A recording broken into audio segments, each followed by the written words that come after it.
भैया मैं ना शाम तक ना टाइम से वापस आ जाऊंगी। मतलब भले ही आप यहाँ पर नहीं होगे, आप बॉर्डर पे जा रहे हो, पर मैं ना उस बात का बिल्कुल भी फायदा नहीं उठाऊंगी और बिल्कुल टाइम से घर में घुस जाऊंगी 6 बजे तक, ठीक है? पर आप ना मुझे बार बार कॉल मत करना। हाँ दिव्या, मैं तुझे बिल्कुल भी डिस्टर्ब नहीं करूंगा, बस तू ना टाइम से आ जाइयो। मेरे को भी तेरे को डिस्टर्ब करना ना अच्छा नहीं लगता। तू ही पढ़ाई लिखाई करती है पूरे दिन और मेरे कॉल तेरे को डिस्ट्रैक्ट कर देते हैं। मुझे सारी चीजें मालूम है। तू चली जा और टाइम से आ जाइयो। हाँ ठीक है भैया, बाय बाय। हाँ बाय, जा। नंबर तो पूरा लिख दिया मैंने इसकी पीठ पे। अब जैसे ही किसी लड़के से मिलने के लिए जाएगी ना और कोई ना कोई लड़का इसका नंबर देखेगा, इसकी पीठ पे लिखा हुआ, तो इस नंबर पे जरूर कॉल लगाएगा, क्योंकि उस लड़के को ये लगेगा कि इस लड़की ने अपना नंबर खुद ही अपनी पीठ पे लिख रखा है। और वो लड़का जैसे ही कॉल करेगा उससे इसकी लोकेशन पूछूंगा कि ये कहाँ पे है, और वहाँ पे पहुँच के इसे रंगे हाथों पकड़ूंगा। क्योंकि मेरे दोस्तों ने आए दिन के से मुझे खबर देते रहते हैं कि आज तेरी बहन इस लड़के के साथ देखी, आज तेरी बहन इस लड़के के साथ देखी। आज पर्दाफाश हो ही जाएगा कि मेरे दोस्त सही हैं या मेरी बहन।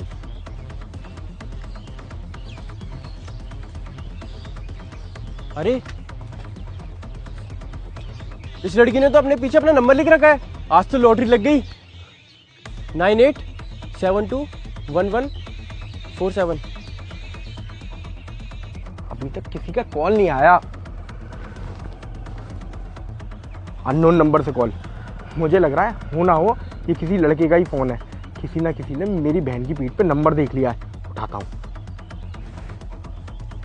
हेलो मैडम, कैसी हो? हेलो।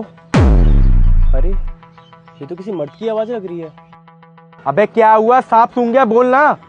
सॉरी भैया, रॉन्ग नंबर लग। मेरी बात सुन, तूने ये नंबर एक लड़की की पीठ पे से लिया है ना। तुझे लग रहा होगा ये उस लड़की का नंबर है, पर ये मेरा नंबर है। मैं उसका भाई बोल रहा हूँ। मैं एक फौजी हूँ। मुझे चुपचाप से बता, जिस लड़की की पीठ पे से तूने ये नंबर लिया है वो लड़की कहाँ पे है अभी? ठीक है भैया, मैं भेजता हूँ।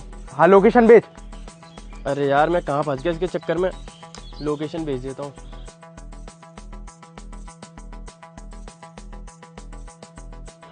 अब आने वाली है इसकी लोकेशन। इसका मतलब मेरे दोस्त बिल्कुल ठीक कहते थे, मेरी बहन नए नए लड़कों से मिलने के लिए जाती है। ये आ गई लोकेशन। अब इस लोकेशन को ट्रैक करके आज अपनी बहन को रंगे हाथों ही पकड़ूंगा।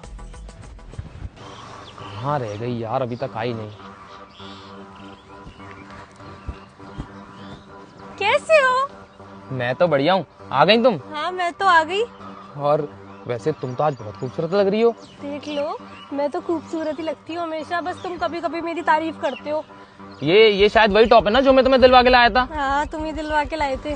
देख लो कितना अच्छा लग रहा है तुम पर। और वैसे ना ये टॉप ना मुझे उस दिन मॉल में ना 50% डिस्काउंट पर मिला था, तो इसलिए मैं तुम्हारे लिए इसको ले आया था। अच्छा, मतलब डिस्काउंट पे मिला था इसलिए लाए थे, वरना नहीं लेके आते तुम। अरे छोड़ो ना, इस बात से क्या फर्क पड़ता है। मैं तुम्हारे लिए गिफ्ट लेकर आया हूँ, यही बहुत है।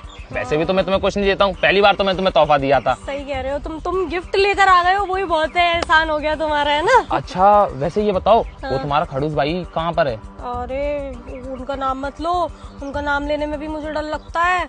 वो ना एकदम से वो वाला मुहावरा हो जाता है उनके साथ हमेशा, शैतान का नाम लिया शैतान हाजिर। कहीं ऐसा ना हो कि वो यहीं आ जाएं। नहीं, आने तो नहीं चाहिए, क्योंकि वो ना आज बॉर्डर पे जा रहे हैं, इसलिए ना मैं तुमसे आज मिलने के लिए आई हूँ। तब से घर पे थे ना, इसलिए मैं तुमसे मिलने के लिए नहीं आ रही थी। और बोल के भी ये आई हूँ कि मैं ना ग्रुप स्टडीज के लिए जा रही हूँ। ये तो तुमने बहुत बढ़िया किया। हाँ। अब एक काम करो, मेरी ना देखो वो गाड़ी खड़ी है, हम दोनों चल रहे हैं यहाँ से। मैंने ना मूवी की 2 टिकट ले लिए हैं, 2-3 घंटे बैठ के आराम से मूवी देखेंगे। और वैसे भी तुम अपने भाई से बोलकर आई हो कि तुम अपने दोस्त के साथ जा रही हो, शक तो उसे तुम पर होगा नहीं। हाँ, और मैंने मना भी कर दिया, भैया कॉल मत करना, मुझे डिस्टर्ब होता है पढ़ाई करने में। चलो चलते हैं फटाफट। हाँ, तुम अपने भाई को ये बोल देना कि मेरे दोस्त के फादर ने ना उसके यहाँ पे जैम्बर लगा दिए हैं ताकि नेट ना चल पाए, ठीक है? हाँ ये बढ़िया बोला तुमने। हाँ ठीक है, चलो ठीक है, चलते हैं। चलो। रुक जाओ, कहाँ जा रहे हो? अरे दिव्या वाह, तेरी तो बहुत अच्छी पढ़ाई चल रही है बेटा। शैतान का नाम लिया शैतान हाजिर। क्या? कुछ नहीं भैया, मैं तो ये कह रही थी कि मैं ना आपको याद ही कर रही थी कि काश मेरे भैया यहाँ पे होते, वो फौज में नहीं गए होते, आज बॉर्डर पे नहीं गए होते, तो वो मेरी मदद कर देते। मैं ना रास्ता भूल गई थी, इनसे रास्ता ही पूछ रही थी। ये यहाँ पे खड़े हुए थे, कहीं कुछ काम करने के लिए आए होंगे ये अपना। मोटी मोटी लिपस्टिक लगा के और ये काजल लगा के जब तू घर से निकलती है ना, पूरा शक हो जाता है मुझे कि तू पढ़ाई वढ़ाई करने के लिए कहीं नहीं जा रही है, कहीं अपने कॉलेज में नहीं जा रही है, तू अपने किसी बॉयफ्रेंड से मिलने के लिए जा रही है। कौन है लड़का? अरे कौन है ये लड़का? अरे भैया भैया लड़का है, मैं थोड़ी जानती हूँ।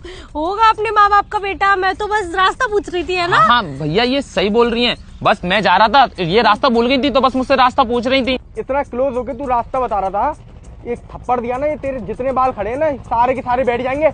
तू बता कौन है लड़का? कौन है लड़का? दोस्त है भैया। अच्छा दोस्त है या तेरा बॉयफ्रेंड है? भैया आप ऐसे क्यों कर रहे हो मेरे से? झूठ बोल बोल के से मिलने के लिए आती है? हाँ 14 दिन के लिए, सिर्फ 14 दिन के लिए मैं घर पे आया हूँ और उसमें भी तेरे पे सबर नहीं हुआ। मुझसे ही झूठ बोल के तू यहाँ पे आ गई। तुझे पता है आए दिन के से मेरे दोस्त लोग मुझे फोन करते हैं कि आज तेरी बहन को इस मॉल में देखा, आज तेरी बहन को उस मॉल में देखा। किसी की बातों पे मैं यकीन नहीं करता हूँ, पर आज ना मैंने सोच लिया था कि मैं पर्दाफाश करके ही रहूंगा कि मेरे दोस्त गलत है या मेरी बहन। अभी जब थोड़ी देर पहले हम दोनों हक कर रहे थे ना, मैंने तेरी पीठ पे अपना नंबर लिख दिया था। देख देख देख, हाँ लिखा हुआ है ना नंबर, और मेरा नंबर है। और मुझे मालूम थी कि कोई ना कोई लड़का तेरी पीठ पे जब इस नंबर को देखेगा तो मुझे फोन जरूर मिलाएगा, और ऐसा ही हुआ। एक लड़के ने तेरी पीठ पे ये नंबर देखा और मुझे फोन मिलाया, और तभी मैंने उससे पूछा कि मुझे ये बता कि ये लड़की है कहाँ पे जिसकी पीठ पे तूने नंबर देख के मुझे फोन मिलाया। और उसने मुझे जैसे ही बताया कि ये लड़की यहाँ पे है, मैं तुरंत आ गया और मेरा शक यकीन में बदल गया जब मैंने तुझे इस लड़के के साथ देखा। अरे शर्म आनी चाहिए, मैं कितने पैसे खर्च कर रहा हूँ वहाँ गाँव से तुझे निकाल के शहर में लेके आया हूँ कि तू पढ़ लिख ले, कुछ बन जाए, और तू यहाँ पे क्या कर रही है? इन लड़कों के साथ मुँह काला कर रही है। भैया ये कैसी लैंग्वेज है, मुँह काला कर रही है? आपकी गर्लफ्रेंड नहीं थी क्या कॉलेज में? आपकी भी तो थी। अच्छा मैंने तो बताया भी नहीं था मम्मी पापा को, आपका सपोर्ट किया था, उसके लिए कार्ड भी बना के देती थी मैं, उसका बर्थडे होता था। तो अब मेरे टाइम पे आप ऐसे कर रहे हो? अच्छा एक बात बता, क्या उम्र है तेरी? अभी तेरी 12th पास हुई है, सिर्फ और सिर्फ तू 18 साल की है और उसमें तू ये सब कर रही है। सॉरी भैया, माफ कर दो प्लीज। अब माफी ना तुझे मम्मी पापा देंगे, यहाँ से सीधे चल करते।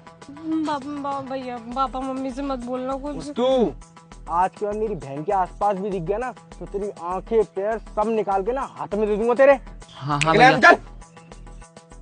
पूरे में नाम धुका दिया है, चल यहाँ से। लीजिए साहब जी पैक, मेरे राज में पापा मैं आ गई। कहाँ हो पापा? अरे यार ये पापा और पता नहीं कहाँ बैठ जाते जाकर। वीरू आया मालकिन, जल्दी आ, मैं होली मनाने के लिए आई हूँ, सामान लेके जा मेरा। आ रहा हूँ, ला रहा हूँ आपके लिए पानी। और पापा गए? पापा यही बैठे हैं। बाबूजी आ गए? बाबूजी बाबूजी आइए, सांस लेने को प्रॉब्लम तो नहीं है? पापा तुम यहाँ लेटे हुए थे? दिक्कत हो रही है बहुत। कहाँ पे हो गई? पैर क्यों चौड़े कर रखे इतने? अरे मेरे हार्ट में दिक्कत है बेटा। पैर क्यों ऐसे कर रखे हैं? अरे ये बीरू का बच्चा कहीं दर्द होता है कहीं दबाता है। तू पागल वागल है? कहाँ कहाँ दबा रहा है तू मेरे पापा के? अरे काका ना दबा, भैया पूरा काका दबा चुका हूँ मैं। ये मत पूछो मेरे से, मत खुलवाओ मेरा मुंह, इन्होंने मेरे को परेशान कर रखा। मेरे को भाई नौकरी नहीं करनी है, मेरे को छुट्टी दे दो। छी, कितने गंदे शौक रखते हो तुम दोनों। अरे गंदे शौक ना, आपके गंदे शौक आपके पापा पड़ गए, मेरे में पड़े। क्या गंदे शौक है मेरे पापा के? बहुत वफादार आदमी है ये, वफादार है मेरा।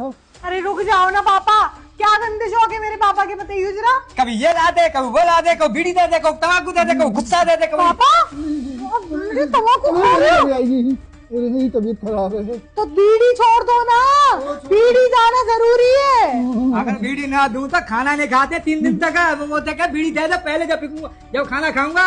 अब बताओ मैं क्या करूं, इनकी बोझ झेलूंगा आपका बोझ झेलूं? मैं तो ऐसा लग रहा है होली मनाने नहीं, दुखों का पहाड़ सुनने के लिए आई हूँ यहाँ पर। क्यों आई हो? मैं रह लेती आराम से, मौज मस्ती में लेती। तेरी बहस की आग, तू बताएगा मुझे मैं कहाँ हूँ और कहाँ ना हूँ? एक चाटा दूंगी ना, जितना बाहर है ना उतना अंदर चला जाएगा किसी के। तेरी वजह से मेरे पापा बिगड़ रहे हैं। और पापा मैं जा रही हूँ अभी नीचे, अभी कुछ नहा धो के आती हूँ मैं। फ्लाइट में बहुत गंदी हो गई हूँ मैं, पता नहीं कैसे कैसे लोग थे। अच्छा ये बताओ कितने दिन के लिए आए हो आप? तू मेरा बाप है? नहीं नौकर हूँ। हाँ तो नौकर की तरह रहे ना। तो पूछूंगा ना कि आपके लिए क्या क्या बनाना, टाइम टेबल पूछूंगा ना, क्या चाहिए, चाय में क्या चाहिए, टोस्ट में क्या चाहिए, बिस्कुट में क्या चाहिए आपको। अरे अच्छा आदमी 7 है दिन ये। के लिए आई हूँ मैं, ठीक है पापा? मैं करती हूँ आपसे। हाँ भाई कौन है तू, कहाँ से चला आ रहा है? अरे कौन है भैया? अरे भैया ये घर है, कोई बीरू का पिछवाड़ा थोड़ी है। क्या बोले जा रहे बाबूजी तुम भी?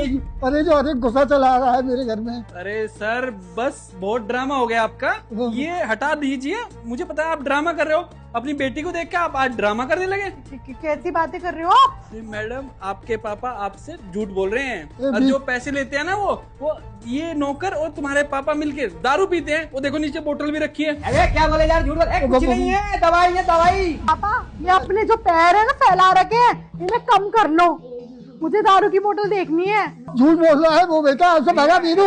नहीं है दारू, दवाई है दवाई। वो मैं बाहर एक खूंखार कुत्ता लेके आई थी ना, उसे आप अंदर लेके निकाल। तुझसे बड़ा तो गली के कुत्ते होते हैं। Cold drink. नहीं। मन दिखा ये जैमसन और ये आपकी आफ्टर बैट। तेरी ये क्या है ये सब? देखिए मैम साहब, खड़े हो जाइए पापा, पापा खड़े हो जाओ फुर्ती में। अरे खड़े हो, खड़े हो जाओ, आपके बाजे बच गए वो। इसका मतलब जो आप मुझसे पैसे मांगते थे बीमारी का नाटक करके, आप कोई बीमार थे ही नहीं। आप तो अपने ये ऐश मौज करने के लिए पैसे मांगते थे। और तू, तेरे को तो देख, जितना तू निकल नहीं पाया है ना उतना तेरे को ना घुसाऊंगी मैं अब। नहीं, तू एक बात बता, तुझे वहाँ रहना चाहिए तो ये मेरे घर की कहाँ रहना चाहिए? कहाँ रहना चाहिए? अरे इसको गेट पर रहना चाहिए ना, कॉलोनी के पे। गेट के साथ साथ मैं घर का भी ध्यान रखता हूँ, कौन क्या करता है। जब मैंने देखा ना आप इतना ड्रामा कर रहे हो, अपनी बेटी का पागल बना रहे हो, मैंने ही बुलाया मैडम को फोन करके, लो अपने बाप की सच्चाई देखो। और सही भी हुआ, ये होना जरूरी भी था, क्योंकि मैं वहां पर घंटों ओवर टाइम कर करके आपके लिए पैसा इकट्ठा कर रही हूँ कि कैसे भी करके ना मेरे पिताजी का इलाज हो जाए और वो ठीक हो जाए। लेकिन मुझे क्या मालूम था, मेरे पिताजी तो मुझसे झूठ बोल रहे हैं, वो कोई बीमार है ही नहीं। अब ना पापा बहुत हो गया, और इस बार ना इतिहास बदलेगा। इस बार मैं घर से बाहर नहीं जाऊंगी, इस बार घर से बाहर जाएंगे दो लोग, आप और ये आपका छुटंकी, दोनों। ये तो मेरा वफादार है। नहीं किसी का वफादार। अरे है भाई। सही है पापा, आप ही का वफादार है, तभी तो आपके साथ में झूठ बोल रहा था। बेटा अब मैं कहाँ जाऊंगा? अरे कहीं भी जाओ, शीला आंटी के यहाँ जाओ या फिर पीला आंटी के यहाँ जाओ। दूधू आंटी। अरे तू, अब बेटा मैं कान पकड़ता हूँ, अब नहीं पीऊंगा। Get out, I said get out, leave my home right now, go. Okay my daughter.